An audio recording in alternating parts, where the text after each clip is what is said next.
don't know if you have ever if you ever knew about this, but one of my favorite, I guess, editing faux pas, I guess, was Tim Burton's Batman, the original Michael Keaton Batman movie.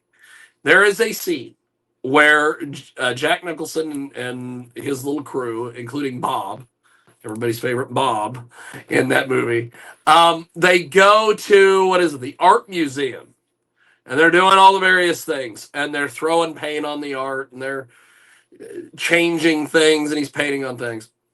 What is so interesting about that movie is that there is a part of the movie where they're throwing paint, and it's, there's this sequence, and then they go back to where Jack Nicholson is talking and doing all these things, and there is something they've thrown paint on, and when they go back to the scene where he's talking, that image does not have paint on it, and then later on, right, it's got you paint see the paint.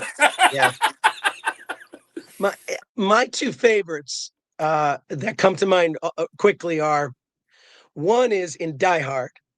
If you remember when Hans Gruber, one of the all-time great villains, and his guys are coming in and they're walking towards, like they're lobbying, they're walking towards, I think it's the elevator.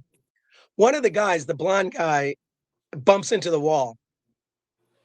And from what I have since found out from somebody who was literally on that set, they said they did that scene about 7 or 8 times, and there was always something wrong. So where he bumps into the wall, and you can see Hans Gruber character look over and almost snicker a little and then look back. They said that literally was the best one. So they went with it. So, but when I see that film now, I can't unsee that. And the other one is in the Indiana Jones. I think it's the first film where he's fighting in this, Arabian market, and he's looking for the girlfriend in these baskets. And the guy comes at him with a sword, and he looks at him, pulls out the gun. Oh, yeah. Two things. Harrison Ford apparently was super sick that day. And this was like the 20th take, and he was just like crazy sick.